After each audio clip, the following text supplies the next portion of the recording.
पोटफोडे परिवारावरती दुःखाचं सावट आहे। आज बघायला गेलं ना तर महाराज वर्ष झालं ही भावंड, दोन्ही भाऊ असतील, बहीण असेल, त्यांच्या पत्नी असतील, मुलं बाळ असतील, आज संबंध परिवार आपल्या संतोष भाऊंच्या जाण्यानं त्यांच्यावरती दुःखाची लाट कोसळली आहे। बघायला गेलं ना तर आज सगळा परिवार पोरका झालाय। अरे ज्यांनी बापानंतर वडिलांची जागा सांभाळली, ज्यानं बाप सोडून गेला आणि बाप गेल्यानंतर बापा वडील असताना सुद्धा आणि वडील नसताना सुद्धा ज्यानं एक मोठ्या भावाचं कर्तव्य जबाबदारी सांभाळली, त्या भावांना यातना विचारा। आपले संदीप दादा असतील, सागर दादा असतील, आज महाराज त्यांनी आम्हाला सांगितलं की भावात बद्दलचं प्रेम काय असतं। पोटफोडे परिवारानं दाखवलं की जीवन जगत असताना एका भावाचं आपल्या भावावरती प्रेम किती असावं, एका बहिणीचं आपल्या भावावरती प्रेम कसं असावं, एका पत्नीची आपल्या नवऱ्याच्या संसारात साथ कशी असावी, याचं उत्तम उदाहरण म्हणजे पोटफोडे परिवार आहे। याचं उत्तम उदाहरण म्हणजे दोन्ही बंधू आहेत। आदर्श घ्यावा। यांच्या परिवाराची कथा ऐकल्याबरोबर मला महाराज रामायणच आठवलं। जशी रामायणातली कथा आहे, जशी रामायणामधल्या बंधूंचं प्रेम एकमेकांवरत आहे, तसं महाराज ही सगळी मंडळी, ही सगळी भावंड एकमेका एवढी जीवानं राहतात। पण भगवंताला दुर्दैव असं म्हणायचं की घराची जो भरभक्कम पाया होता, घराचा मोठा आधार होता, ते संतोष भाऊ अचानक त्यांच्यावर काळाने झडप घालावी। महाराज फोटो मध्ये पहा, हसरा चेहरा आहे, चेहऱ्यावरती समाधान आहे। बघितलं तर त्यांचं वय पण जास्त नाही। अरे म्हातारी माणसं गेली तर ते त्यांच्या जाण्यानं एवढं वाईट वाटत नाही, पण तरण ताट पोर जर गेलं ना त्याच्या जाण्याचं दुःख काय असतं ना। अरे ज्याचा मुलगा ज्याला सोडून गेलाय त्याला आपल्या मुलाच्या जाण्याचं दुःख विचारा। आज आपण सगळेजण इथं त्यांना सांत्वन द्यायला आलोय। आपण त्यांना फक्त सांगू शकतो की दादा काळजी करू नका, आम्ही तुमच्या पाठीमागे आहे। आपण त्यांना फक्त सांगू शकतो व्हायचं ते होणार आहे। प्रत्येक जन्माला आलेला जीव मरण पावणार आहे। सांगणं सोपं असतं, पण ज्याच्या जर बघायला गेलं ना ज्याच्या कुटुंबातला सदस्य गेलाय त्याला किंमत कळते। अरे ज्याचा मुलगा ज्याला सोडून गेलाय ना त्या आईला आपल्या मुलाच्या जाण्याचं दुःख विचारा। अरे जी तरणी ताटी बायको आहे ना, जिला तरणा ताटा नवरा सोडून गेलाय, नवऱ्याच्या जाण्याचं दुःख काय असतं ना, त्या विधवा स्त्रीला विचारा। ज्यावेळी नवरा सोडून जातो ना त्यावेळीच महाराज आयुष्याची स्वप्न पाहिलेली असतात, लग्नामध्ये मरेपर्यंत साथ देण्याची स्वप्न आणि वचनं खाल्लेली असतात, पण ज्यावेळी नवरा अर्ध्या वाटेवरती सोडून देवाघरी जातो ना त्यावेळी महाराज त्या स्त्रीकडं, त्या बायकोकडं मुलांची काळजी आहे, मुलांचं शिक्षण आहे, परिवाराचं चिंतन आहे। अशा आतोनात कष्टामध्ये फक्त आणि फक्त आपल्या परिवाराकडे बघत आणि मुला बाळांकडे बघत जे जीवन जगते ना तिला बायको म्हणतात। जिचा नवरा जिला सोडून गेलाय तिला विचारा नवऱ्याच्या जाण्याचं दुःख काय। अरे ज्यांचा भाऊ ज्याला सोडून गेलाय ना, ही दोन्ही भावंड असतील, सीमाताई असतील, संदीप दादा असतील, सागर दादा असतील, आज महाराज त्यांचा भाऊ त्यांना सोडून गेलाय। अरे ज्यानं आईच्या वर प्रेम त्यांना दिलं, शून्यापासून प्रवास केलेला सुरू, आज यशाचं शिखर गाठलं, पण हे सुख अनुभवायला, हे सुखाचा आनंद घ्यायला आज आपला भाऊ उरला नाही, त्या भावांना विचारा आपल्या भावाच्या जाण्याचं दुःख काय. अरे जी लहान लहान लेकर आहेत ना, आत्ताच महाराज नुकतीच 12वी झाली पवन दादाची, पोरगी 8वीला आहे श्रावणी दिदी. त्यांना विचारा की ज्यावेळी आपल्या डोक्यावरून बापाचा हात निघून जातो ना, त्यावेळी अख्खं जग महाराज, जग असून सुद्धा जग नसल्यासारखं होतं. कारण जीवनामध्ये आई वडिलांचं असणं एवढं गरजेचं आहे. ज्याला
पोटा येता हरले पाप, पोटा येता हरले पाप, पोटा येता हरले पाप, ज्ञानदेव माय बाप.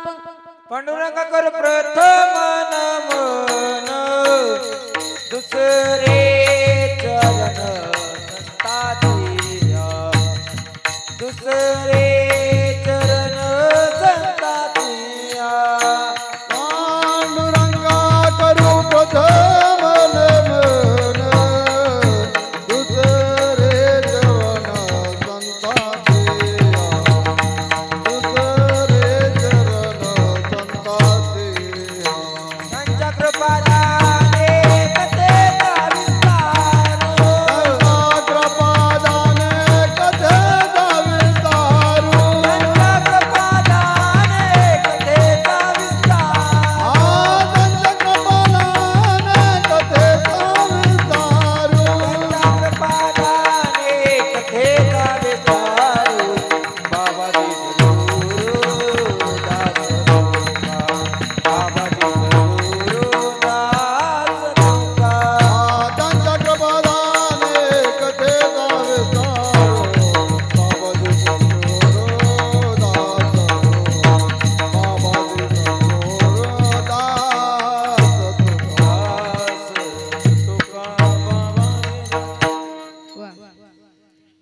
पांडुरंगा करू प्रथम नमन, दुसरे चरणा संताचिया, त्यांच्या कृपादाने कथेचा विस्तार. बाबाजी सद्गुरु दास तुका.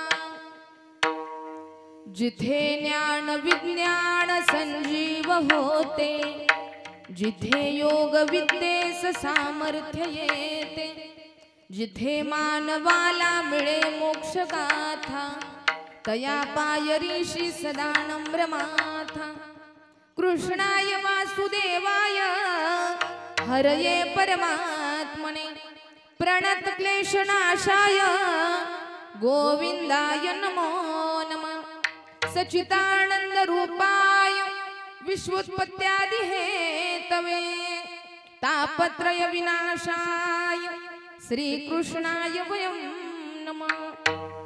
नमो विठ्ठला राजया पांडुरंगा, नमो रुक्मिणी माऊली ज्ञान गंगा, नमो पुंडलिका, नमो चंद्रभागा. नमस्कार माझा रुक्मिणी पांडुरंगा, रंगा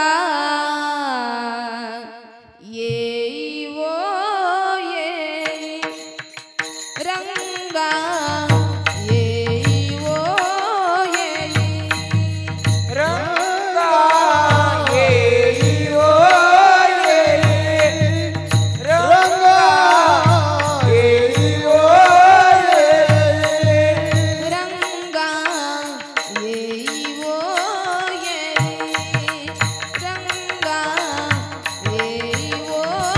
येई.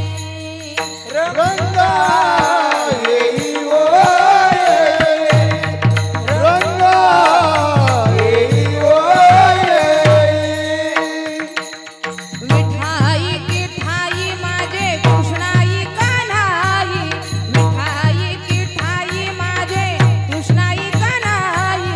रंगा येई वो येई, रंगा येई वो येई. रंगा येई वो येई, रंगा येई वो येई.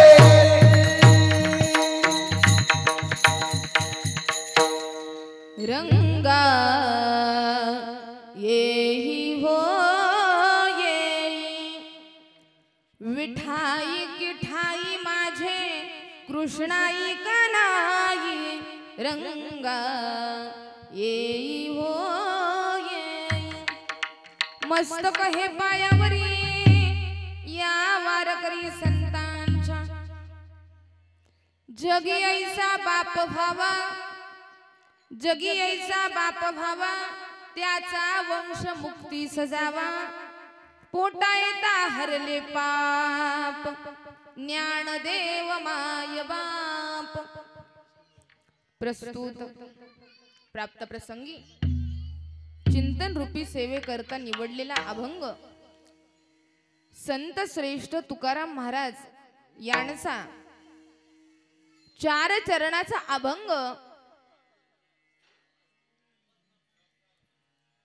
अशा बापाला धन्यता व्यक्त करणारा अभंग, जो बाप कुळाच्या मुक्तीस कारणीभूत ठरतो, जो बाप आपलं आयुष्य परमार्था करता संप्रदाया करता आपल्या परिवाराच्या सुखा करता घालवतो, जे आपलं जीवन पूर्णपणे परिवाराकरता समर्पित करतो, अशा बापाचा उल्लेख या कीर्तनाच्या माध्यमातून जगद्गुरु तुकाराम महाराज आपल्यापर्यंत पोहोचवण्याचं काम करतात। बघायला गेलं तर संत श्रेष्ठ तुकाराम महाराज यांचे अनेक अभंग आहेत, पण भगवंताची आणि आई वडिलांची तुलना करणारे अभंग भरपूर आहेत। ज्याप्रमाणे भगवंताचं आपल्या भक्तांवर माई बापाप्रमाणे प्रेम असतं, तसंच जगाच्या पाठीवर ईश्वराची बरोबरी करणारे या जीवन सृष्टीवरचं दैवत म्हणजे आई आणि वडील आहेत। या जगाच्या पाठीवर बघायला गेलं तर सगळ्या गोष्टी आपल्याला मिळू शकतात। एखादी गोष्ट जर आपल्याकडे नसेल तर ते पैसा देऊन आपण विकत घेऊ शकतो। पाहायला गेलं तर प्रत्येक गोष्ट आज आपल्याला पैशावर मिळेल, पण लाखो करोड रुपये देऊन जी गोष्ट मिळणार नाही त्याचं नाव आहे आई आणि वडील। आज बघायला गेलं तर निमित्त सगळ्यांना ज्ञात आहे। आज कैलासवासी वैकुंठवासी आपले असणारे संतोष भाऊ, संतोष दादा गुलाबराव पोटफोडे, आपल्या दादांना जाऊन आज 1 वर्ष पूर्ण झालं। पोटफोडे परिवारावरती दुःखाचं सावट आहे। आज बघायला गेलं ना तर महाराज वर्ष झालं ही भावंड, दोन्ही भाऊ असतील, बहीण असेल, त्यांच्या पत्नी असतील, मुलं बाळ असतील, आज संबंध परिवार आपल्या संतोष भाऊंच्या जाण्यानं त्यांच्यावरती दुःखाची लाट कोसळली आहे। बघायला गेलं ना तर आज सगळा परिवार पोरका झालाय। अरे ज्यांनी बापानंतर वडिलांची जागा सांभाळली, ज्यानं बाप सोडून गेला आणि बाप गेल्यानंतर बापा वडील असताना सुद्धा आणि वडील नसताना सुद्धा ज्यानं एक मोठ्या भावाचं कर्तव्य जबाबदारी सांभाळली, त्या भावांना यातना विचारा। आपले संदीप दादा असतील, सागर दादा असतील, आज महाराज त्यांनी आम्हाला सांगितलं की भावाबद्दलचं प्रेम काय असतं। पोटफोडे परिवारानं दाखवलं की जीवन जगत असताना एका भावाचं आपल्या भावावरती प्रेम किती असावं, एका बहिणीचं आपल्या भावावरती प्रेम कसं असावं, एका पत्नीची आपल्या नवऱ्याच्या संसारात साथ कशी असावी, याचं उत्तम उदाहरण म्हणजे पोटफोडे परिवार आहे। याचं उत्तम उदाहरण म्हणजे दोन्ही बंधू आहेत। आदर्श घ्यावा। यांच्या परिवाराची कथा ऐकल्याबरोबर मला महाराज रामायणच आठवलं। जशी रामायणातली कथा आहे, जशी रामायणामधल्या बंधूंचं प्रेम एकमेकांवरत आहे, तसं महाराज ही सगळी मंडळी,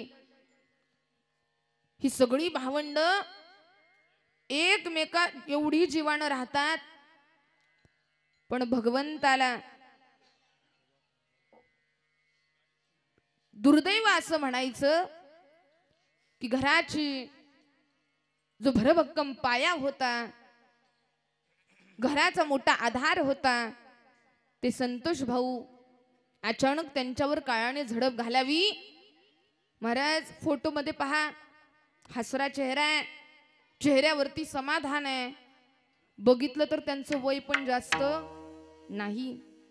अरे म्हातारी माणसं गेली तर ते त्यांच्या जाण्यानं एवढं वाईट वाटत नाही, पण तरण ताट पोर जर गेलं ना त्याच्या जाण्याचं दुःख काय असतं ना. अरे ज्याचा मुलगा ज्याला सोडून गेलाय त्याला आपल्या मुलाच्या जाण्याचं दुःख विचारा. आज आपण सगळेजण इथं त्यांना सांत्वन द्यायला आलोय. आपण त्यांना फक्त सांगू शकतो की दादा काळजी करू नका, आम्ही तुमच्या पाठीमागे आहे. आपण त्यांना फक्त सांगू शकतो व्हायचं ते होणार आहे. प्रत्येक जन्माला आलेला जीव मरण पावणार आहे. सांगणं सोपं असतं, पण ज्याच्या जर बघायला गेलं ना ज्याच्या कुटुंबातला सदस्य गेलाय त्याला किंमत कळते. अरे ज्याचा मुलगा ज्याला सोडून गेलाय ना त्या आईला आपल्या मुलाच्या जाण्याचं दुःख विचारा. अरे जी तरणी ताटी बायको आहे ना, जिला तरणा ताटा नवरा सोडून गेलाय, नवऱ्याच्या जाण्याचं दुःख काय असतं ना त्या विधवा स्त्रीला विचारा. ज्यावेळी नवरा सोडून जातो ना त्यावेळीच महाराज आयुष्याची स्वप्न पाहिलेली असतात. लग्नामध्ये मरेपर्यंत साथ देण्याची स्वप्न आणि वचनं खाल्लेली असतात.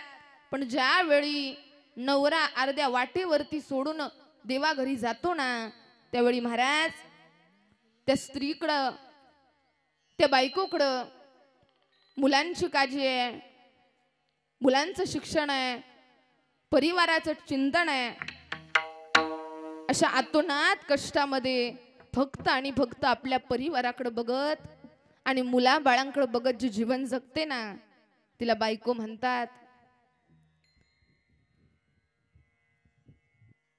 जिचा नवरा जिला सोडून गेलाय तिला विचारा नवऱ्याच्या जाण्याचं दुःख काय. अरे ज्यांचा भाऊ ज्याला सोडून गेलाय ना, ही दोन्ही भावंड असतील, सीमाताई असतील, संदीप दादा असतील, सागर दादा असतील, आज महाराज त्यांचा भाऊ त्यांना सोडून गेलाय.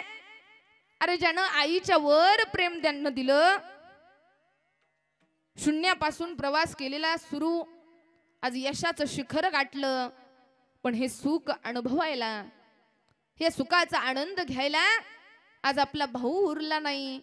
त्या भावांना विचारा आपल्या भावाच्या जाण्याचं दुःख काय. अरे जी लहान लहान लेकरं आहेत ना, आत्ताच महाराज नुकतीच 12वी झाली पवन दादाची, पोरगी 8वीला आहे श्रावणी दिदी.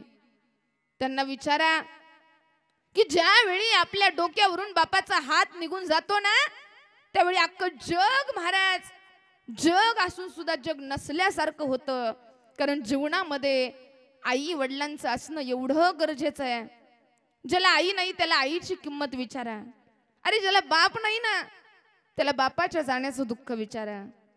जोपर्यंत जीवनामध्ये आई वडील आहेत ना तोपर्यंत आम्हाला आई सोबत बोलायला वेळ नाही. जोपर्यंत जीवनामध्ये बाप आहे ना, आज आम्हाला बापासोबत भेटायला वेळ नाही, आज आम्हाला बापासोबत बोलायला वेळ नाही.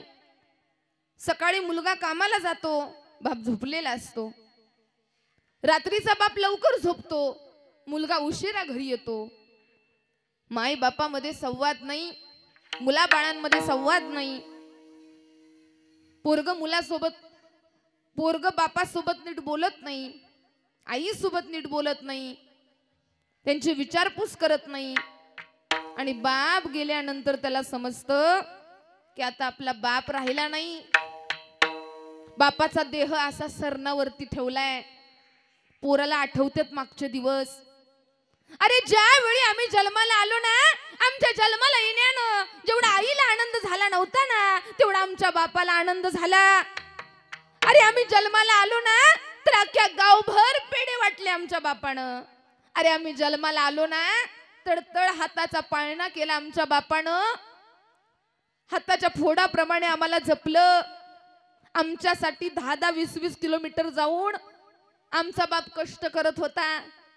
क्विंटल क्विंटलची पोती उचलली, दुसऱ्याच्या रानात राब राब राबला बैलासारखा आणि आम्हाला मोठं बनवलं. आमचा सगळा भार ज्यानं वाहिला ना, ह्या भावंडांना सुद्धा लहानपणीचे दिवस आठवतील. मी त्यांची कथा ऐकली. खरंच शून्यातून आपलं अस्तित्व उभा करणं ना एवढी मोठी गोष्ट आहे. कारण आजकाल जन्मजात श्रीमंती सगळ्यांकडे, जन्मजात धनदौलत सगळ्यांकडे, जन्मजात ऐश्वर्य सगळ्यांकडे. पण एक गोष्ट सांगते, या परिवाराकडून मला काही मिळालं असेल ना, तर जन्मजात ज्यांनी माणुसकी जपली तो पोटफोडे परिवार आहे. माणुसकी जपली, शून्यापासून सुरुवात केली. इवलेसे रोप लाविले द्वारी, त्याचा वेलू गेला गगनावरती. दिवस बघायला गेलं तर महाराज, जी जुनी मंडळी असतील ना, पाहुणे मंडळी, तुम्हाला आठवत असेल की दिवस काय होते, की ज्यावेळी अत्यंत परिस्थिती हालाकीची होती ना, जगायचं कसं हा प्रश्न पोटफोडे परिवाराकडे होता. आणि त्या काळामध्ये या तिन्ही भावंडांचं, चारी भावंडांचं बालपण हरवलं. खेळण्याच्या बागडण्याच्या वयामध्ये त्यांना जबाबदारीनं घेरलं महाराज. पण हा माणूस आहे ना संतोष दादा, माणसातला देव माणूस, कधीही परिस्थितीला हार मानली नाही. चेहऱ्यावरती हसू असायचं, चेहऱ्यावरती कोणतीही परिस्थिती असू द्या समाधान असायचं. आणि चहा कॉफीचा व्यवसाय चालू केला. ज्यावेळी आई वडिलांनी छोटंसं दुकान मांडलं, पण त्या छोट्याशा दुकानाचं, चहा कॉफीच्या व्यवसायाचं तालुक्यातच नव्हे तर अख्ख्या जिल्ह्यामध्ये नावारूपाला आणण्याची जबाबदारी, नावारूपाला आणण्याचं काम आपल्या संतोष भाऊनं केलं. आज सुरभी अमृततुल्य चहा हा आपल्या जिल्ह्यात प्रसिद्ध आहे. एवढं मोठं महाराज कर्तृत्व, आज एवढी मोठी गर्दी आहे तिथं, आज एवढा मोठी लोक तिथं येतात. पण महाराज, या भावांना आठवत असेल की आमचा भाऊ त्या गाड्यावरती उभा राहायचा, आमचा भाऊ दुकानात कष्ट करायचा. आणि खरं महाराज, परिवाराची साथ असणं खूप गरजेचं आहे बरं का. यांच्या बरोबर त्यांचे भाऊ उभे होते, त्यांची बहीण उभा होती, त्यांची पत्नी उभा होती. बघायला गेलं ना तर शाळेचं शिक्षण जास्त घेता नाही आलं. शाळेमध्ये अत्यंत हुशार असणारा मनुष्य, शिक्षणामध्ये 1 नंबरला असलेला विद्यार्थी, पण परिस्थितीमुळे महाराज मागे राहिला. परिस्थितीत कसं तरी 10वी पूर्ण केली, कसं तरी महाराज शाळा पूर्ण केली, कॉलेजला जायचं ठरवलं, ITI ला ऍडमिशन घेतलं, सातारला जाऊन राहू लागले.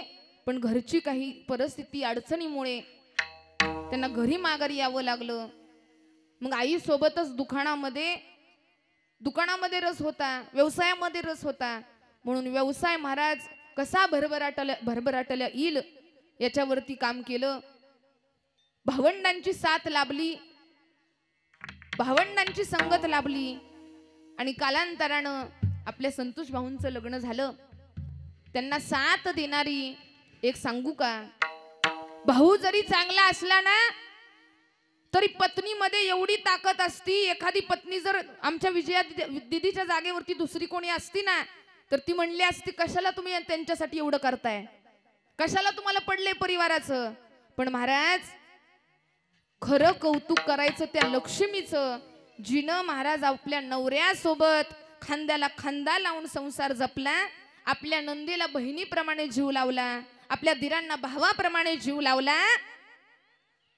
आणि महाराज, बायको ज्याप्रमाणे, तुम्हाला सांगते, नवऱ्याच्या शर्टचं बटन जरी तुटलं ना, बटन, तर महाराज नवऱ्याच्या शर्टच्या बटनापासून बायको लगेच नवऱ्याच्या शर्टचं बटन शिवून काढते, जोडते.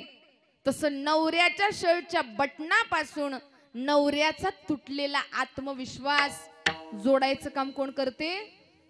पत्नी करते. एवढी ताकद आहे पत्नीत. अरे काय केलं? झिजू झिजू संसाराचा गाडा हाकला,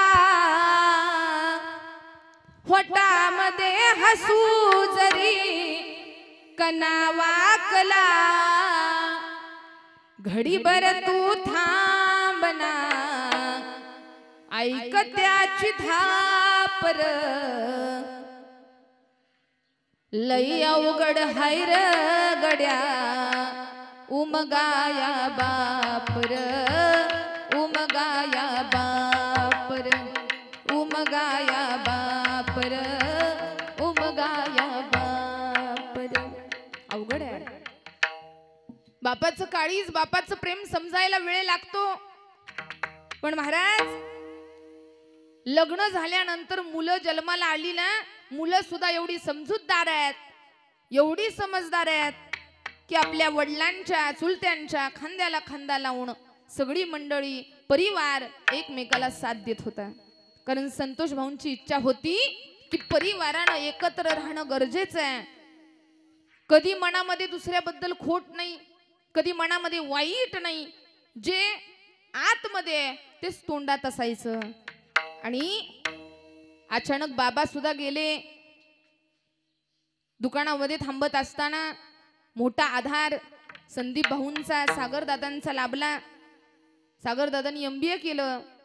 पण त्यांना नेहमी वाटायचं की माझी भावंड माझ्या जवळ असावी, माझी बहीण माझ्या जवळ असावी. आणि बहिणीवर तर एवढा जीव असतो ना दादा भावाचा. काय सीमाताई म्हणजे संतोष दादांसाठी आपला जीव, आणि भावंड म्हणजे संतोष दादांसाठी आपला परिवार म्हणजे श्वास आहे. एवढा जीव महाराज. आज सीमाताई आहेत ना इथं, त्यांना आज आठवेल की माझ्या भावानं मला लहानाचं मोठं केलं, माझ्या भावानं मला अंगा खांद्यावरती लाभवलं, माझ्या भावानं जीव जाळस तोपर्यंत माझ्यावरती प्रेम केलं. अरे कोरोनाची एवढी लाट आली ना, कोरोनाची जास्त स्कोर महाराज संतोष भाऊंचा होता. पण परिवाराकडे बघून स्वतःचा त्रास कधी दाखवला नाही, दुःख दाखवलं नाही, आणि परिवाराकडे बघून बघून रिकवर झाले. पण म्हणतात ना देवाचं काही दुर्दैव म्हणायचं. गेल्या वर्षी त्यांना काही त्रास होत होता, काही दुखत होतं, पण त्यांनी कुणाला सांगितलं नाही. आपल्यामुळे आपल्या परिवाराला त्रास नको, आपल्यामुळे आपल्या परिवाराला टेन्शन नको, याचा विचार करत स्वतः सहन करत राहिले. आणि दुर्भाग्य असं की हार्ट अटॅकनं त्यांचा मृत्यू झाला. पण त्यांची इच्छा होती की माझ्या परिवारानं नेहमी एकत्र असावं. कारण जी गोष्ट एक करू शकत नाही, हे वाक्य खूप छान आहे बरं का, मला एवढं आवडलं. नीट ऐका बरं का. माझ्या परिवारानं नेहमी माझ्या सोबत असावं, माझ्या परिवारानं नेहमी जवळ असावं. परिवार एकत्र असेल तर पैसा लागत नाही, धन दौलत लागत नाही, संपत्ती लागत नाही. पोटफोडे परिवारानं एकच शिकवलं की परिवार जर एकत्र असेल तर समाधान म्हणजे संपत्ती आहे, समाधान म्हणजे सुख. खरंच उत्तम असं आदर्श. आज दादांच्या डोळ्यामध्ये पाणी आहे बरं का. हे आमचे दादा आहेत ना, संदीप दादा, सागर दादा. आज त्यांना आपल्या भावाची कमतरता जाणवते. कारण लहानाचे मोठे झालेत भाऊ भाऊ. अरे ज्यावेळी मोठ्या भावाच्या पायाला काटा लागावा पण दुःख धाकट्याला व्हावं, कधी कधी धाकट्याच्या पायाला काटा लागावा, पायातून रक्त यावं, पण दुःख कोणाला होतं महाराज? महिला मंडळ. धाकल्याला जर काटा मोडला तर दुःख कुणाला होतं? मोठ्याला होतं. मोठ्याला जर काटा मोडला तर दुःख कुणाला होतं? कारण हृदय जरी वेगवेगळी असली ना तरी महाराज हृदयाची स्पंदन मात्र सोबत चालतात. ते भावाचं प्रेम असतं, भावाची माया असते. लहान भावाच्या पायामध्ये काटा मोडावा पण वेदना महाराज थोरलेला होतात. भाऊ मोठ्यानं ओरडतो, आई ग, ए आई, अग आपल्या लहानाच्या पायात काटा मोडलाय ग, त्याला दुखतंय ग. त्यावेळेस ते धाकटा असतं ना, ते म्हणतं दादा अरे ओरडू नको, मला नाही एवढं दुखत, रक्त येतंय पण नाही अरे दुखत दादा मला. मोठ्याला एवढ्या वेदना होतात, माझ्या लहान्या भावाच्या पायात काटा मोडला. महाराज खांद्यावर घ्यावं उचलून, दप्तर घ्यावं आणि पळत पळत आईकडे न्यावं. आई ग बघ ना त्याला काटा मोडला. आई पळत पळत येते, पाय हातात घेते आणि काटा काढायला जाते. काटा काढायला जातो तसा धाकटा जोरात ओरडतो, तसा मोठ्याला अजूनच त्रास होतो. मोठा म्हणतो, बाबू ए बाळा, तुला अजून दुखतंय का रे? असं कर, असं कर, जीभ बाहेर काढ बघू, आभाळाला दाखव, दाखव आभाळाला, तुला अजिबात दुखणार नाही. हे लहानपणीचं प्रेम आहे बरं का. मला कधी कधी असं वाटतं, काही ठिकाणची परिस्थिती बघितली ना, की भाऊ जिवंतपणे एकमेकाचं तोंड बघत नाहीत, भावाला भाऊ म्हणायला तयार नाहीत, दादाला दादा म्हणून हाक मारायला तयार नाहीत. कितीतरी वर्ष सख्या आईची सख्खी भाऊ भाऊ एकमेकाचं तोंड बघत नाहीत. अरे लहानपणी तुम्ही एकमेकांच्यासाठी जीव द्यायला तयार होता. लहानपणी एक जर चॉकलेट असेल ना, तर एका चॉकलेटचं 2 तुकडं करून महाराज एकमेकांनी वाटून खाल्ले ना, तेव्हा झाली का वाद? तेव्हा झाले का भांडण? मग आता असं काय होतं की भावाभावांमध्ये महाराज फूट येते. पण भावा कलियुगामध्ये जर बघायला गेलं ना, तर काही ठिकाणी अशी माणसं आहेत की आपल्या भावासाठी जीव ओवाळून टाकतील. जीव. असा हा परिवार आहे. आज त्यांच्या जाण्यानं सगळा परिवार पोरका झालाय. वर्षभर आपल्या दादाच्या आठवणीनं या पोटफोडे परिवाराचं डोळं पाणावले असतील. वर्षभर त्यांचं हृदय रडलं, पण दाखवता आलं नाही. अरे आम्ही रडत बसावं तर परिवाराकडे कोणी बघायचं? आणि पुरुषांचं हृदय असं असतं, पुरुषांचं मन असं असतं, अरे आई रडून मोकळी होईल, स्त्री जात रडून मोकळी होईल, पण पुरुषाला कधी भावना व्यक्त करता येत नाही, कधी दाखवता येत नाही. म्हणून जास्त हार्ट अटॅक येण्याचं प्रमाण हे पुरुषात आहे. हार्ट अटॅक येण्याचं प्रमाण कोणाच्यात आहे? मनात साठवून ठेवतो तो दुःख. आई रडून मोकळी होते, आई दुसऱ्याला सांगून मोकळी होते, पण जो आपलं दुःख कायम मनात साठवतो ना, त्याचं नाव बाप आहे. बाप काय करतो आपल्या मुलासाठी? तो दादा आहे ना, संतोष दादा, पाठीमागं उभा राहिलाय बाप बनून आपल्या संदीप दादाच्या, आपल्या सागर दादाच्या. तो भाऊ नाही, तो मायेचा सागर आहे, ती प्रेमाची सावली आहे. तो दादा आहे ना, तो दादा होता म्हणून सगळं सुख आहे, दादा होता म्हणून आनंद आहे, दादा होता म्हणून यांच्यावर कुठलं दुःखाचं सावट आलं नाही. अरे दादानं एखाद्या तलवार असते ना, त्याच्याप्रमाणे दुःख उडवून लावली, ढालीप्रमाणे आपल्या परिवाराचं संरक्षण केलं. उभा राहिलाय पाठीमाग संदीप दादाच्या, सागर दादाच्या, सीमा दिदीच्या परिवाराच्या पाठीमाग उभा राहिला बिनधास्तपणे. तो भाऊ नाहीये, बापच बनून आपल्या भावंडांच्या पाठीमाग उभा राहिला. पण देवाचं दुर्दैव, तो म्हणतात ना, जो आवडतो सर्वांना तोची आवडे देवाला. म्हणून क्षणाचाही भरवसा नाही दादा हो. दादाची इच्छा होती माझ्या परिवाराने एकत्र राहावं. त्यांचं वाक्य खूप सुंदर आहे, मला एवढं आवडलं. दादा म्हटले की माझा परिवार का एकत्र असावा, तर जी गोष्ट एक करू शकत नाही ते अनेक करू शकतात, म्हणून ताकद परिवारात आहे. परिवाराचं संघटित असणं गरजेचं आहे. आणि भावंडांचा एवढा जीव त्यांच्यावर एखादा असताना, ही दोन्ही भावंड आमचे संदीप दादा आहेत, सागर दादा आहेत, घरी आले, ताई घरी आल्या. घरी आल्याबरोबर त्यांनी सांगितलं, ताई हे सगळं ऐश्वर्य आहे ना, खूप हालाकीचे दिवस काढले आम्ही, खूप शून्यातून सुरुवात केली, पण आज सगळं हे वैभव आहे ना, एखादा भाऊ असता तर म्हटला असता हे सगळं मी केलंय, हे सगळं त्यांनी नाही केलं. पण महाराज, भावाचं भावावरती प्रेम किती असावं याचं उत्तम उदाहरण म्हणजे आमचे संदीप दादा आहेत, सागर दादा आहे, तो सगळा पोटफोडे परिवार आहे. कारण ते म्हणतायत, दादा ताई हे सगळं ऐश्वर्य आहे, हे सगळं आमचं यश आहे ते फक्त आमच्या दादामुळे आहे, असा महाराज परिवार मिळायला सुद्धा भाग्य लागतं बरं का, खरंच भाग्य लागतं. आज महाराज भावाभावांची भांडणं आहेत, भावाभावांच्या वाटण्या आहेत. आणि एक गोष्ट लक्षात ठेवा, या जीवनाचा क्षणाचा भरवसा नाही. आपण ज्याला माझं माझं करतोय ते कधी निघून जाईल सांगता येत नाही. अट्ठाच चाललाय आमचा. पण परिवाराकरता जो बाप बनून उभा राहिला ना, त्यानं काय केलं? बाप करी जोडी लेकुराचे ओडी, बाप करी जोडी लेकुराचे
आयुष्यभर रक्ताचं पाणी केलं, हाडाची काढ केली, परिवाराकरता झिजला, म्हणून कधीतरी स्मरणात ठेवावं. पवन दादा, श्रावणी दिदी, बाकीची मुलं असतील, सगळ्यांच्या मनामध्ये जो उरलाय ना तो बाप जीवनामध्ये आल्यानंतर दोन गोष्टीचं कर्तव्य माणसांनी पार नेहमी पाडावं. ऐका बरं का, दोन गोष्टीचं कर्तव्य आहे बापाप्रती मुलाचं. एक म्हणजे, नीट ऐका बरं का, एक म्हणजे सेवा आणि दुसरं म्हणजे स्मरण. जिवंतपणी आपल्या आई वडिलांची सेवा करा, जिवंतपणी आपल्या बापाची सेवा करा आणि मरणानंतर बापाचं काय ठेवा? स्मरण ठेवा. आजचा कार्यक्रम पण याच्या करताय. कार्यक्रमाचं नाव सुद्धा आहे पुण्य स्मरण. स्मरण कशा करता? त्या व्यक्तीनं आपल्या परिवारासाठी काय कार्य केलं, तो व्यक्ती आपल्या परिवारासाठी कसा झिजला, तो व्यक्ती आपल्या परिवाराच्या किती कामी आला, त्या व्यक्तीनं नेहमी आपल्याला निस्वार्थ प्रेम दिलं, माया दिली, साथ दिली. त्या व्यक्तीच्या केलेल्या पुण्याचं स्मरण आज पुण्यस्मरणानिमित्त या ठिकाणी या पोटफोडे परिवाराचा एकच उद्देश आहे की आमच्या दादाला मुक्ती मिळावी, माझ्या नवऱ्याला देवमार्ग मिळावा, आमच्या वडिलांना देवाच्या चरणाजवळ जागा मिळावी. हे पोटफोडी परिवाराची इच्छा आहे, आकांक्षा आहे. म्हणून आजचं हे कीर्तन, आजची कीर्तन रूपी सेवा. मी असं म्हणत नाही की दादा सोडून गेले म्हणजे खूप वाईट झालं, देवानं असं का केलं, कारण या नियतीचा नियम आहे. जाणं तर सगळ्यांच्या नशिबी आहे, असा कोणी इथं तुम्हाला सापडणार नाही की तो जाणार नाही. आया है सो जाएगा, आया है सो जाएगा, राजा रंग फकीर. कोई सिंहासन चढ़ा, कोई बंधा जंजीर. आया है सो जाएगा. मग राजा असो, रंक असो, फकीर असो, इथं येणारा प्रत्येकाला मरण हे निश्चित आहे. मरण चुकलं नाही, पण वडील जात असताना, भाऊ जात असताना, घरातली मंडळी जात असताना त्यांच्या प्रतीची असणारी सेवा, त्यांच्या प्रतीचं असणारं कर्तव्य, त्यांच्या प्रतीचं स्मरण हे झालं पाहिजे. पुत्रानं आपल्या वडिलांवरती किती प्रेम करावं. आज या वर्ष श्राद्धाच्या माध्यमातून मी सांगते की एका भावानं आपल्या भावावरती किती प्रेम करावं, एका पुत्रानं आपल्या बापावरती किती प्रेम करावं, याचं उत्तम जर उदाहरण असेल ना तर पौराणिक काळामध्ये सुद्धा होते. कृष्णाचं आपल्या वडिलांवरती किती प्रेम होतं ना. जर बघायला गेलं तर राम प्रभूचं आपल्या वडिलांवरती किती प्रेम होतं. त्यांच्यासाठी महाराज वनवासाला गेले. किती वर्ष? अय पकाले मळा, किती वर्ष? हा बरोबर आहे, सावध राहा. 14 वर्षाचा वनवास भोगला. एवढंच नाही, छत्रपती शिवाजी महाराजांचं आपल्या शहाजी राजांवर किती प्रेम होतं. कृष्णाचं आपल्या बापावरती किती प्रेम, याचं उदाहरण तुम्हाला सांगते. आज जर बघायला गेलं तर आज नेमकी एकादशी आहे, बरोबर आहे. आणि दादांचं एवढं महाराज खरंच मरण एवढं छान आहे की त्यांचं पुण्यस्मरण आज एकादशी दिवशी यावं. खरंच भाग्य लागतं. माणसं इच्छा करतात मला मरण यावं एकादशी दिवशी, माणसं इच्छा करतात माझं पुण्यस्मरण असावं एकादशी दिवशी, कारण आजच्या दिवसापेक्षा भाग्याचा दिवस कुठला नाही. उदाहरण सांगते तुम्हाला, पुत्राचं आपल्या बापावरती, आपल्या वडिलावरती किती प्रेम असावं याचं उत्तम उदाहरण श्रीकृष्ण. श्रीकृष्णाला किती वडील होते सांगता का? जाऊ घरी बोला. किती होते वडील? बाप किती होते कृष्णाला? 2 ना. जन्म देणारा बाप वासुदेव आणि पालन करणारा बाप नंद बाबा. तर नंद बाबांची एकादशी असायची, एकादशी. आणि त्या दिवशी एकादशी आली कोणती? निर्जला. नीट ऐका बरं का महाराज, कोणती एकादशी आली बाबा? निर्जला, निर्लज्जा नव्हे. कारण आता माणसांची एकादश तशीच झालीये. निर्जला म्हणजे काय असायचं की आदल्या दिवशी 12 वाजता पाणी आणि अन्न बंद करायचं, ते डायरेक्ट द्वादशीलाच 12 वाजता सोडायचं, म्हणजे निर्जला. आता मी चुकून निर्लज्जा का म्हटलं याचं कारण सांगते. आजकाल महाराज फराळ सुद्धा फराळासारखा राहिला. काय? आज महाराज फराळाचे ढोसे, फराळाचे गुलाबजाम, फराळाची खीर, फराळाचे पनीर, फराळाच्या सगळ्या, फराळाचा फक्त गांजाच राहिलाय बरं का, नाही तर सगळं फराळाचं. उपवास कशाला म्हणायचंय? उपवास शब्दामध्ये काय आहे की अन्न ग्रहण न करणे. उपवास, उप म्हणजे भगवंताच्या आणि वास म्हणजे सानिध्यात. भगवंताच्या सानिध्यात अन्न पाणी ग्रहण न करता काय करणं? भगवंताचं स्मरण. पण आपण त्याला करून टाकलं उपवासाला काय? उपवास. माणसं आता उपवास म्हणत नाही, काय म्हणतात? माझा काय उपास आहे. आणि आम्ही काय खाणार आहे? फराळ. खरं तर फळ आहार आहे. म्हणजे अजून सोपं केलं संतांनी. तुम्हाला नाही होत निर्जला तर फळ आहार घ्या फक्त. पण आम्ही त्याचं काय केलं? फराळ. आणि फराळ तर जाऊ द्या, फराळ पण असा नाही. मी एका ठिकाणी जुन्नर साईडला कीर्तनाला गेलेले, तिथं मला वाटतंय वाण म्हणून काहीतरी गाव आहे, मला एवढं आठवत नाही. जुन्नरच्या शेजारी कोणतं तरी गाव आहे छोटस. तर त्या गावामध्ये नवरात्रीचा मोठा उत्सव असतो, 9 दिवस उपवास. तर आमचा उपवास होता, तर त्यांनी उपवासाचं ताट आणलं. उपवासाचं ताट बघितलं तर महाराज त्याच्यात 52 पदार्थ. मग ह्याला निर्जला म्हणून चालेल का? निर्लज्जाच म्हणावं लागेल. म्हणजे उपवासाला जर 52 पदार्थ असतील तर कशाचा उपवास? तसं नंद बाबांची काय होती? एकादशी होती. कशी होती? ऐ बचत गट. कशी होती? निर्जला, पाणी सुद्धा प्यायचं नाही. तर रात्रीचे नंद बाबा झोपले, पण पोटात काही नसल्यामुळे त्यांना झोप लागणार. ह्या अंगावरून त्या अंगावर, ह्या अंगावरून त्या अंगावर. आणि झालं काय? रात्रीच्या 1:30-2 वाजता त्यांना जाग आली आणि त्यांना वाटलं पहाटच झाली. आणि पहाट झाली वाटलं म्हणून त्यांनी आंघोळीचे कपडे घेतले आणि कपडे घेतले आणि यमुनेवरती गेले आंघोळीला.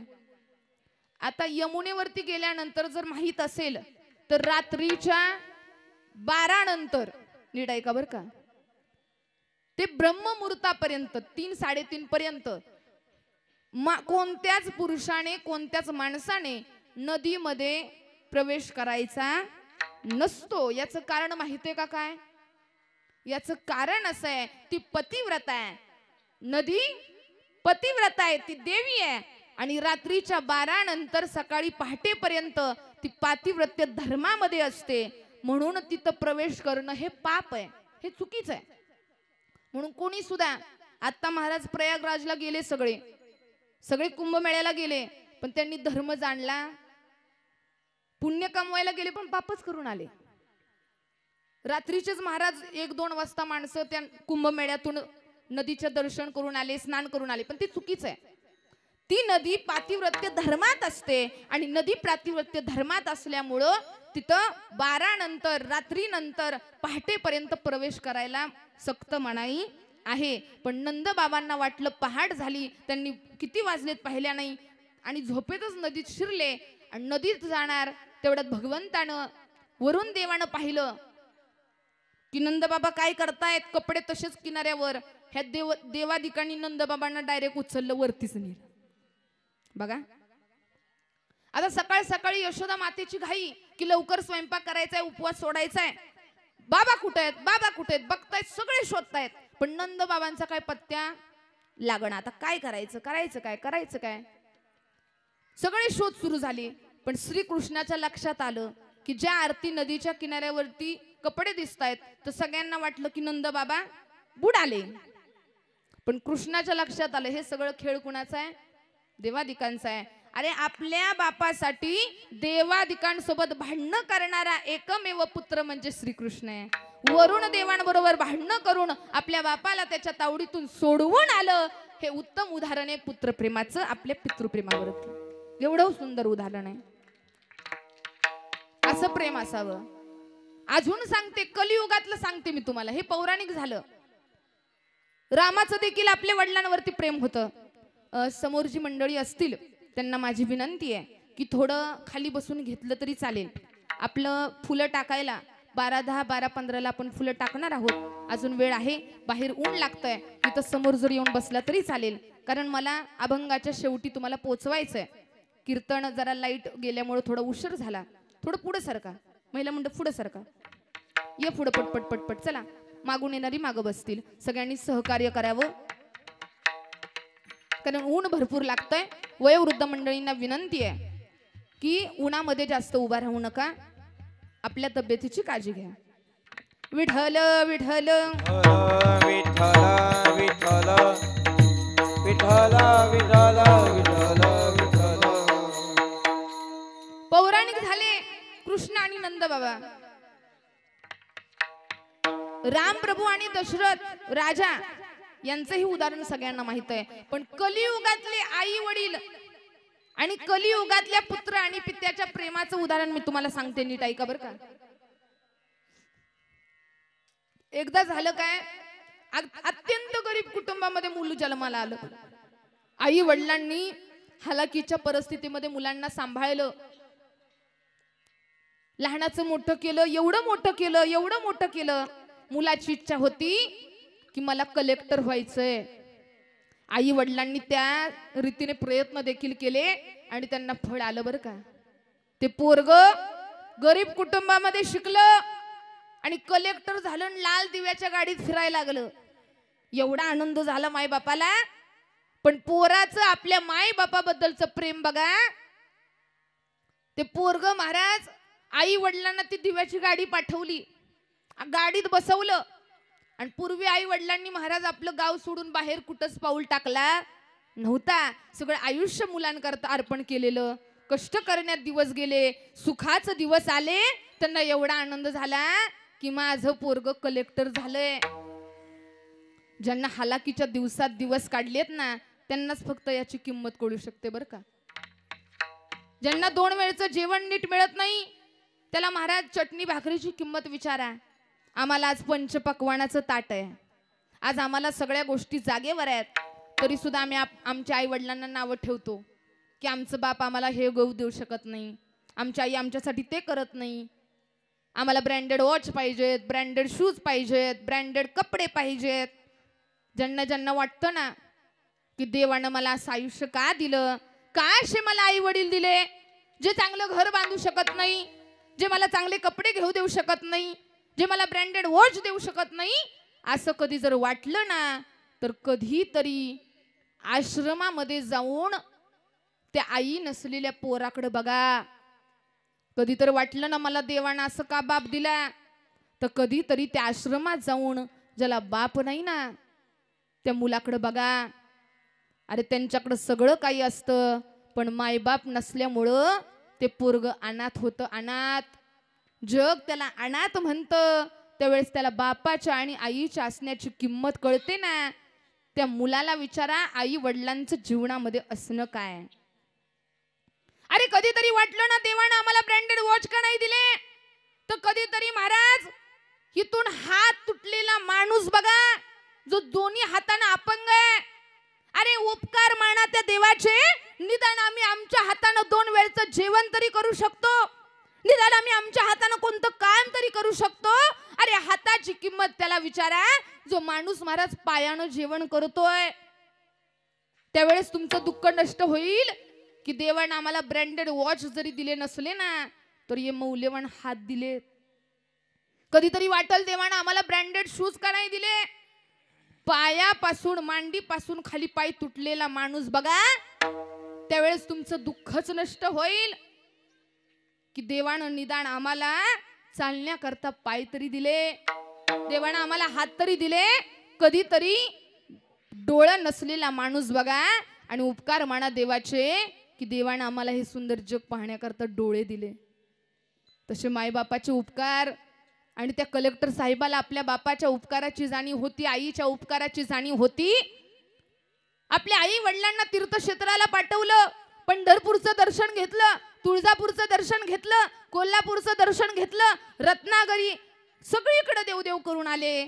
आणि देवदेव झाल्यानंतर एवढा आनंद झाला आई बापाला, कधी महाराज ते बाहेर कुठं फिरले नव्हते. येईल त्या लोकाला सांगायचे, आई सांगायची, तुम्हाला माहित आहे का, तुम्हाला माहित आहे, अहो माझा मुलगा कलेक्टर झालाय, मोठा साहेब झालाय, आणि माझ्या मुलानं मला बघा पंढरपूर दाखवलं, माझ्या मुलानं बघा मला कोल्हापूर दाखवलं, माझ्या मुलानं मला तुळजापूर दाखवलं, आळंदी दाखवली, देहू दाखवलं. ती आई सगळ्यांना कौतुकाने सांगायची. आनंद अश्रू तिच्या डोळ्यात होते. आणि पोरग तिथं आलं आणि आईच्या चरणाचं दर्शन घेतलं. पोरग म्हणलं, अगं आई, काय तू सगळ्या जगाला सांगत बसते की माझ्या पोरानं मला पंढरपूर दाखवलं, माझ्या पोरानं मला आळंदी दाखवलं. अगं मी तर फक्त तुला पंढरपूर दाखवलं, आळंदी दाखवलं, तू तर मला हे जग दाखवलं. तुझे उपकार किती आहेत माझ्यावरती. अशी मुलं आहेत या जगात. असा मुलगा मी पाहिला की ज्यानं बाप गेल्यानंतर आता सायन्स एवढं पुढे गेलाय की पहिलं किडनी देता येत होती, हार्ट देता येत होतं, पण आता एक लिव्हरचा तुकडा दिला की महाराज माणूस लिव्हर आहे असा येतोय. एवढं सायन्स पुढे गेलंय. जर बघायला गेलं ना तर महाराज नगर साईडला खरी घटना आहे, सत्य घटना. या कलियुगातला मुलगा आपल्या बापावरचं प्रेम किती असतं. वडिलांना महाराज कावीळ झाली आणि ती कावीळ लिव्हर मध्ये उतरली, लिव्हरवर इफेक्ट केला म्हणून लिव्हर खराब झाला. मग लिव्हर द्यायचं कोण? तर पोरग म्हणलं मी माझ्या बापाला लिव्हरचा तुकडा द्यायला तयार आहे, पार्ट द्यायला तयार आहे. पोरग तयार झालं, पोराचा लिव्हरचा पार्ट घेतला, बापाचं ऑपरेशन झालं, मुलाचं झालं आणि बाप ऑपरेशन झाल्यानंतर नीट झाला आणि बाप पोराला भेटला आणि पोराला म्हणतोय गड्या बाळा अरे तुला जन्म दिला ना त्याचं पारनं फेडलंच बघ, उसनं फेडलं. माझ्या जीवनाचं काहीतरी चीज झालं. अरे तुझ्यासारखं पोरग माझ्या जन्माला आलं. कोण द्यायला तयार आहे? कोण द्यायला तयार आहे आताच्या काळात? पण लिव्हरचा एक पार्ट दिला आणि त्या पोरानं विचार केला नाही आपलं काय होईल. बाप महाराज चांगला चालाय बोलायला लागला आणि बाप म्हणतोय बाळा लय उपकार केलं बघ. अरे लिव्हरचा तू एक पार्ट दिला आणि माझं आयुष्य वाचवलं. पोरग बापाला हात जोडून म्हणतोय बाबा तुम्ही असं बोलायची काही गरज नाही. अहो मी तुमच्यावर कोणता उपकार केला नाही, मी तर फक्त तुम्हाला माझा लिव्हरचा एक पार्ट दिला. अहो तुम्ही तर मला सगळा देह अर्पण केला, मला जन्माला घातलं, हीच माझ्यावरती तुमची पुण्याई आहे. अशी ही कलियुगातली मुलं आहेत. म्हणून आपल्या मायबापांबद्दलचं प्रेम ठेवा. कधी त्यांचा दिवस शेवटचा असेल, आज तुम्ही त्यांच्यावर रागराग करून जाचाल. आज महाराज कित्येक लोकांना बीपी आहे, कित्येक लोकांना शुगर आहे. जायचं तर सगळ्यांना आहे, देहाची गॅरंटी नाही. जिंदगी एक किराए का घर है, एक ना एक दिन बदलना पड़ेगा. मौत जब तुझको आवाज देगी, घर से बाहर निकलना पड़ेगा. जिंदगी एक किराए का घर है, एक ना एक दिन बदलना पड़ेगा. मौत जब तुझको आवाज देगी, घर से बाहर निकलना पड़ेगा. शाम के बाद होगा सवेरा, देखना हो तो दिन तुम्हें सुनेगा. शाम के बाद हो गया सवेरा, देखना होगा दिन तुम्हें सवेरा. पाव फूलों में रखने से पहले तुम्हें कांटों पे चलना पड़ेगा. जिंदगी एक किराए का घर है, एक ना एक दिन बदलना पड़ेगा. हाँ जिंदगी एक किराए का घर है, एक ना एक दिन बदलना पड़ेगा. मौत जब तुझको आवाज देगी, घर से बाहर निकलना पड़ेगा. जिंदगी एक किराए का घर है, एक ना एक दिन बदलना पड़ेगा. मौत जब तुझको आवाज देगी, घर से बाहर निकलना पड़ेगा. जाणार आहे बाबा, हे जाणार आहे. इथून जायचं जरी आपल्या हातामध्ये नसलं, मला सांगा मरण आपल्या हातामध्ये आहे का हो? जायचं आपल्या हातामध्ये, पण इथून कसं जायचं हे मात्र कुणाच्या हातात आहे. गेल्यानंतर सरणावरती जाऊन कुणी पण अश्रू ढाळतं, पण जोपर्यंत जिवंत आहे ना तोपर्यंत भाऊ भावाच्या उपयोगी या. जिवंत आहे ना तोपर्यंत आई आईच्या उपयोग, आई लेकीच्या उपयोग येऊ द्यात, लेक आईच्या उपयोग येऊ द्यात. या माझ्या कीर्तनाच्या माध्यमातून अशी कितीच अशी मंडळी असतील की भाऊ भावासोबत बोलत नाही, भाऊ बहिणीसोबत बोलत नाही, आई बापासोबत बोलत नाही, बाप मुलासोबत बोलत नाही, सासू सुनासोबत बोलत नाही, जावा जावासोबत बोलत नाही. आणि माणूस गेल्यानंतर त्यांच्या अंत्ययात्रेच्या दर्शनाकरता लाईन लागते. माणूस गेल्यानंतर त्याच्या पायाचं दर्शन घेण्याकरता लाईन लागते.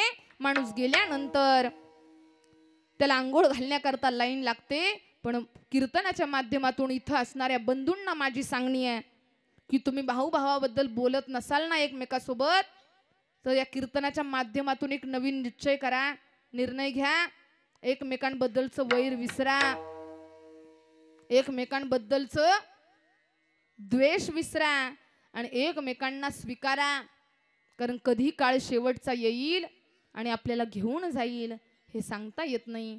म्हणून महाराज असा पुण्यवान बाप, जो देवाच्या रूपातला माणूस, जो माणसातला आहे पण देवाचा अवतार असावा, जो कधी कुणाला दुखवलं नाही, नेहमी आपल्या भावंडाच्या पाठीमागे उभा राहिला आणि आपल्या पवन दादाला सुद्धा ज्याचा अभिमान वाटावा की असा बाप आहे.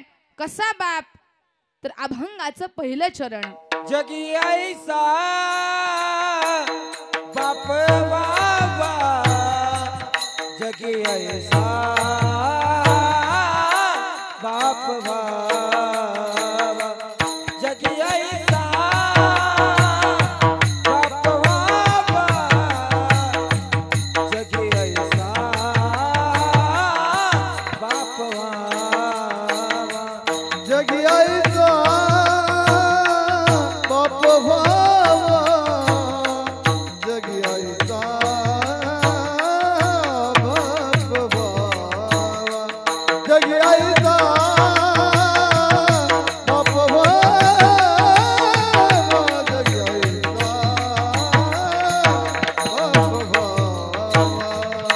त्याचा वंश मुक्ती सजावा, त्याचा वंश मुक्ती सजावा, त्याचा वंश मुक्ती सजावा.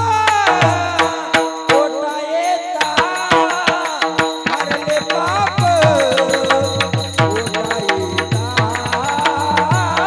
हरले पाप, पोटा येता हरले पाप, पोटा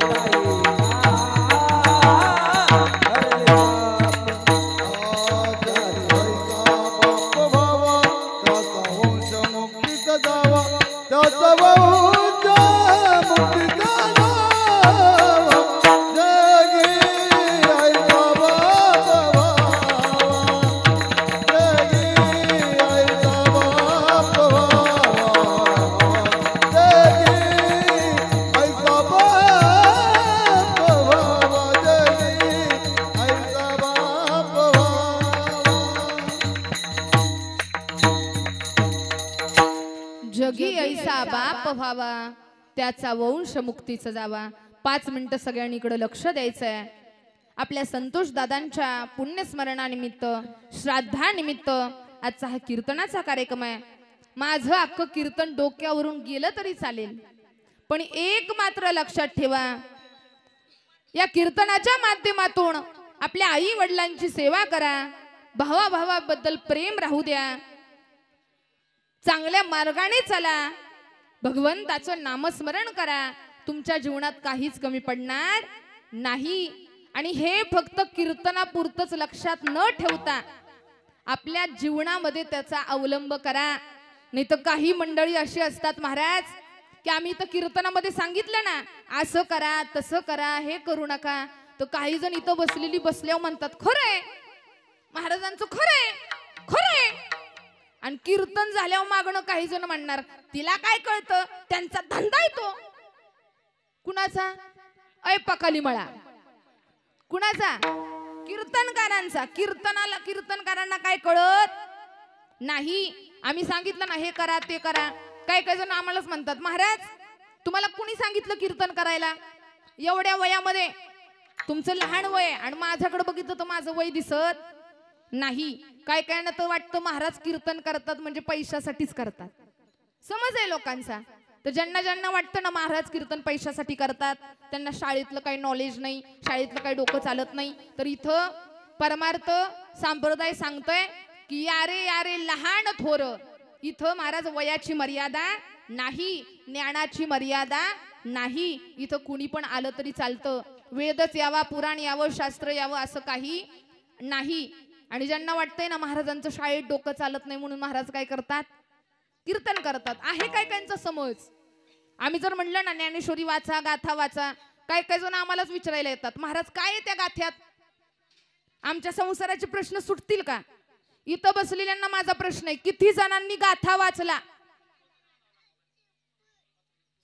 ऐ बचत गट नाही वाचला गाथा, आम्हाला गाथा माहित नाही, ज्ञानेश्वरी माहित नाही, आणि आम्हाला विचारा येतात गाथात काय आहे? मी पण त्यांना म्हंटल ज्याला असल माथा तो वाचल गाथा, ज्याला नाही माथा नाही उघडणार कधी गाथा तो संसारात खाईल. तुम्हीच म्हणा आता. अहो लाताच खाव्या लागणार आहेत. आणि आम्हाला विचारायला येतात तुम्हाला कोणी सांगितलं कीर्तन करायला? वय तरी आहे का?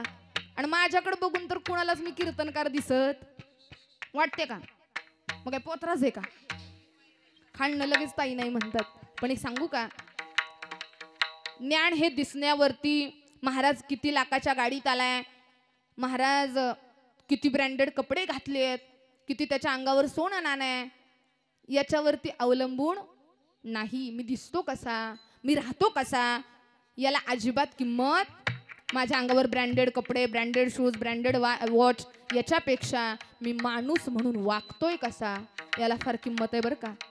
आणि ज्यांना ज्यांना वाटतं ना मला काय कळत नाही, माझं काही नॉलेज नाही, माझं स्वतः MSc BEd झालंय, माझं स्वतः PhD झालंय, आणि मी स्वतः NSMD नॅचरोपॅथिक सायन्स, मी स्वतः डॉक्टर आहे. म्हणजे माझ्या दिसण्यावर जाऊ नका. महाराजांना काय कळत नाही, महाराजांना काही येत नाही. कधी जर घरी आला, ही संस्था दिसते ना, ही फलटण तालुक्याची मंडळी, आमचा परिवार, पोटफोडे परिवार आमच्या घरी येऊन गेलाय. म्हणजे महाराज कीर्तन करतात म्हणजे पैशासाठी, असं अजिबात समजू नका. महाराज जर कीर्तन पैशासाठी करत असते ना, तर आज ही मुलींची मोफत वारकरी शिक्षण संस्था 50 ते 60 मुली आम्ही मोफत सांभाळतो बरं का. कशा मोफत? एकही रुपया न घेता आमच्या संस्थेतल्या मुली 2009 पासून आतापर्यंतच्या मुली, एवढ्या मुली येऊन गेल्या, त्यांची लग्न लावून दिली, त्यांची बाळणपण केली. आजही आम्हाला ती मुलं भेटायला येतात. आमच्या मम्मी पप्पांना, म्हणजे माझ्या आई वडिलांना आजी आजोबा म्हणतात. ह्या परिवारानं पाहिलंय म्हणून सगळं काही पैशासाठी असतं असा समज करून घेऊ नका. महाराज कीर्तन करतात म्हणजे सुरुवात यांच्या त्यांच्यापासून न करता, जगा सांगे ब्रह्मज्ञान आणि आपण कोरडं पाषाण असं न करता, जगाला सांगण्यापेक्षा सुरुवात आपल्यापासून करायची. म्हणून मी कीर्तन स्वतः करते, याच्याकरता कीर्तन आहे. कधी जर आला, माऊली गार्डन मंगल कार्यालय बऱ्याच लोकांना माहित आहे, खुंटे, ते आमचंच आहे. कार्यालय पण गोरगरिबांची लग्न व्हावी त्या हेतूनच मांडलेलं आहे. कार्यालय आहे. कधी आला तर हॉटेल माऊली धाबा सातारा रोडला आपला हॉटेल आहे, संस्था आहे, आणि संस्था सुद्धा मोफत चालते. अनाथ आश्रम आपण चालू केलाय, तर नक्की तुम्ही भेट द्या. कारण सगळेच महाराज लोक पैशासाठीच कीर्तन करतात असं नाही.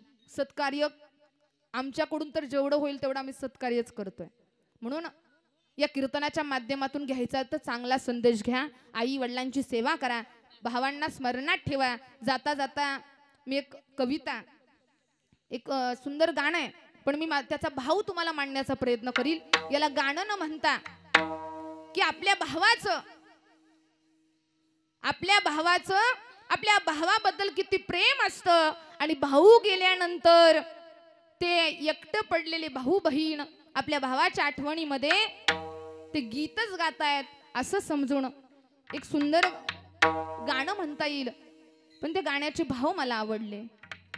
मुखात सुखाची साखर ठेवून जोडली जन्माची नाती, मुखात सुखाची साखर ठेवून जोडली जन्माची नाती, रामाच्या परीस जपला माणूस मारुती रायाची छाती.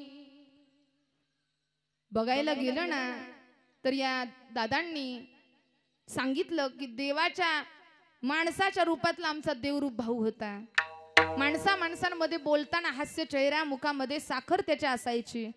मुखात सुखाची ठेवून साखर जपली जन्माची नाती, रामाच्या परीस जोडला माणूस मारुती रायाची खाती. वाघाची लीलानी कपाळी टिलानी उजेड अंधारासाठी, वाघाची लीलानी कपाळी टिलानी उजेड अंधारासाठी. भीतीची नव्हती कसली क्षणक आभाळ आमच्यासाठी, भीतीची नवती कधीची सणक आभाळ आमोच्यासाठी दाऊन किनारा मनाच्या होडीला सारंग हरपला दाऊन किनारा मनाच्या होडीला सारंग हरपला माझा आनंद आनंद आनंद हरपला माझा आनंद आनंद आनंद हरपला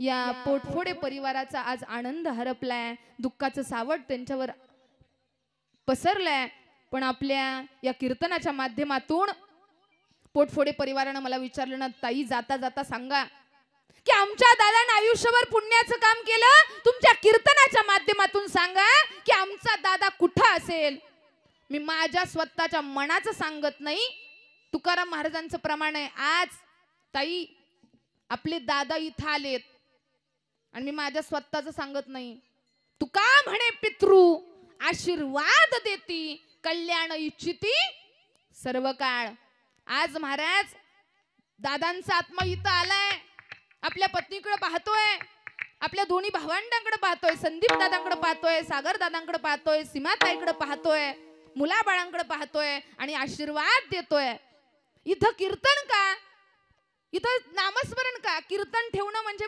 महाराज फॅशन नाही वर्ष श्राद्धाला कीर्तन ठेवणं म्हणजे एखाद्यानं दुसऱ्यानं ठेवलं म्हणून आम्ही ठेवलं असं अजिबात नाही इथं कीर्तनच का तर ज्ञानोबराय सांगतात ज्ञानदेव सांग झाला हरिपाठ पूर्वजा वैकुंठ मार्ग सोप्पा वैकुंठाला जाण्याचा मार्ग मोकळा होण्याकरता आज या ठिकाणी कीर्तन आहे म्हणून कीर्तनाच्या माध्यमातून मला विचारलं ना दादाला जागा कुठं आहे तर ज्या माणसानं चांगलं काम केलं दुसऱ्याच्या उपयोगी आला त्याला ईश्वराच्या चरणाजवळ जागा मिळाल्याशिवाय राहणार नाही आणि त्याला देवमार्ग मिळणार आहे आणि मुक्ती मिळाल्याशिवाय राहणार नाही म्हणून सगळ्यांनी आपल्या दादांना मुक्ती मिळावी आणि त्यांना श्रद्धांजली अर्पण करायची आणि एकदा भगवंताचं भजन करू विठोबा रखुमाई